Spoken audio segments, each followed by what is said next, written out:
बिस्मिल्लाहिर्रहमानिर्रहीम। आज हम फर्स्ट ईयर में एक न्यू लेक्चर के साथ लिमिटिंग और एक्सेस रिएजेंट के कॉन्सेप्ट को ही आगे एक्सप्लेन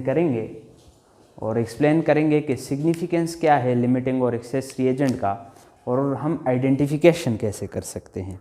लेकिन उससे पहले अगर आपने हमारा चैनल अभी तक सब्सक्राइब नहीं किया तो इसे सब्सक्राइब करें, लाइक करें और शेयर करें, क्योंकि इस पेंडेमिक सिचुएशन में जितने भी इंस्टीट्यूशन हैं वो सारे क्लोज़ हैं।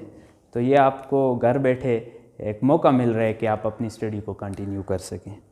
तो जाते हैं हम अपने टॉपिक की तरफ, significance of concept of limiting and access reagent. कि लिमिटिंग और एक्सेस रिएजेंट का क्या फ़ायदा है, ये हम इसका कॉन्सेप्ट केमिस्ट्री में क्यों यूज़ करते हैं। तो सबसे पहला फ़ायदा ये है कि लॉस ऑफ एक्सपेंसिव केमिकल्स को ये डिक्रीज़ करता है। क्या मतलब है इस बात का? केमिकल रिएक्शन में जो केमिकल यूज़ होते हैं बाज़ औक़ात वो बहुत ज़्यादा एक्सपेंसिव होते हैं। अगर उनकी थोड़ी सी अमाउंट भी ज़ाया हो जाए तो ये हमारे लिए बहुत बड़ा लॉस होता है।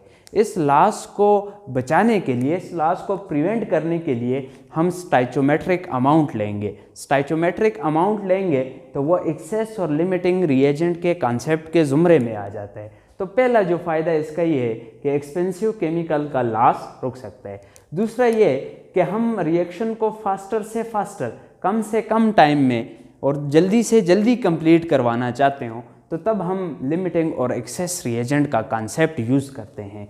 तीसरा फ़ायदा कि हमारे पास जो रिएक्शन है इसको 100% कंप्लीट करने के लिए, क्योंकि अगर हम स्टाइचोमेट्रिक अमाउंट लेंगे तो इसमें जो रिएक्शन यूज़ होता है वो इर्रिवर्सिबल होता है।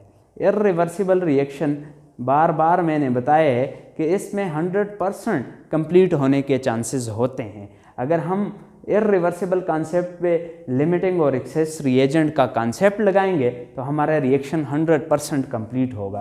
उसके बाद इसका एक फ़ायदा ये भी है कि हमें जितना भी रिएक्टेंट अवेलेबल हो, जितनी अमाउंट ऑफ रिएक्टेंट अवेलेबल हो, उस सारे को हम प्रोडक्ट में कन्वर्ट कर सकते हैं। इसमें ये भी एक फ़ायदा है।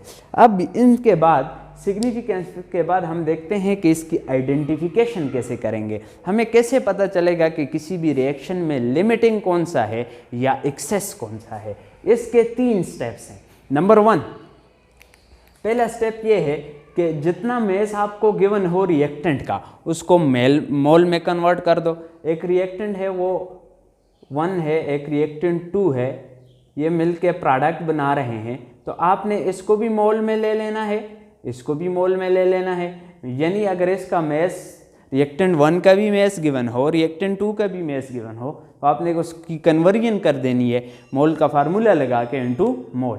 सेकंड आपने ये करना है कि उस इक्वेशन को बैलेंस कर लेना है। इक्वेशन बैलेंस हो जाएगी तो रिएक्टेंट और law of conservation of mass, law of definite proportion follow हो जाएगा, तो इक्वेशन बैलेंस हो जाएगी। दूसरा स्टेप इक्वेशन को बैलेंस करना है, क्योंकि हमने प्रोडक्ट के मोल कैलकुलेट करने हैं। उसके बाद हमने प्रोडक्ट के मोल जब कैलकुलेट कर लिए तो उसके बाद जो लीस्ट अमाउंट ऑफ मोल देगा प्रोडक्ट के, वो रिएक्टेंट जो प्रोडक्ट के कम अमाउंट दे, वो रिएक्टेंट जो प्रोडक्ट का कम अमाउंट दे, वो हमारे पास लिमिटिंग रिएजेंट कहलाता है। वो हमारे पास क्या कहलाता है? Limiting reagent.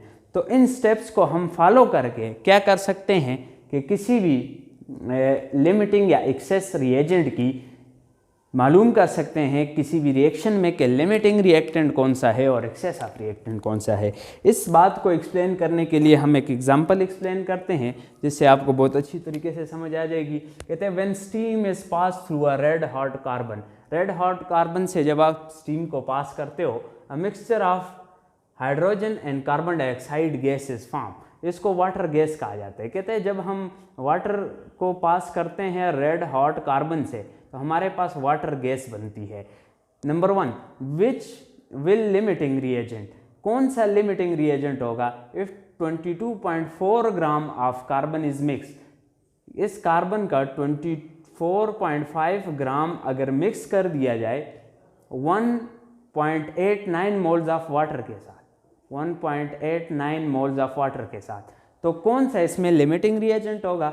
और दूसरी बात कि amount in gram access reagent कितना रहता है ये हमने एक्सप्लेन करना है। तो इसका सोल्यूशन जब हम देखते हैं तो यही स्टेप्स हमने फॉलो करने हैं। नंबर 1, सबसे पहले क्या करना है कि अमाउंट ऑफ जो रिएक्टेंट्स है उसको मोल में कन्वर्ट करना है। अब रिएक्टेंट वाटर है और कार्बन है। जब हम कार्बन को देखते हैं तो इसका हमें अमाउंट जो गिवन है वो है 24.5 ग्राम। 24.5 gram divided by molar mass of carbon is 12।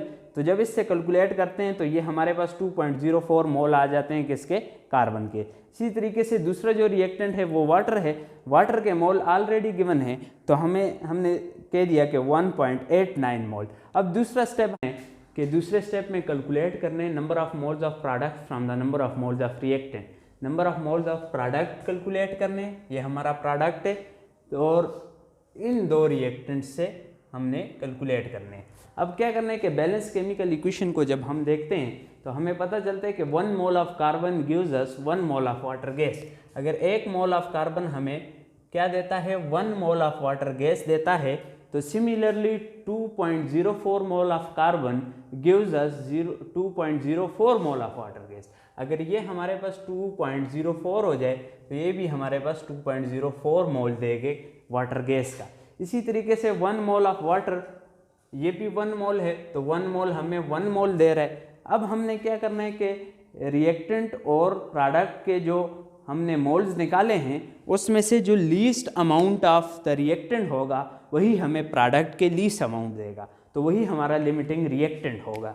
तो हमने देखा कि 1.89 moles of water produces less amount of water gas. इसने अगर हमारे पास 2 की है तो 1.89 of H2O produces, that is 1.89 moles of water gas। तो वाटर गैस के 1.89, लेकिन इसने ज़्यादा प्रोड्यूस किए। तो हमने कहा था कि जो रिएक्टेंट के जो प्रोडक्ट के लीस्ट अमाउंट जो रिएक्टेंट देता है वो हमारे पास क्या कहलाता है, वो कहलाता है दैट इज़ लिमिटिंग रिएजेंट। तो यहाँ पे 1.89 मोल्स वाटर के हैं तो वाटर इस रिएक्टेंट में लिमिटिंग रिएजेंट होगा।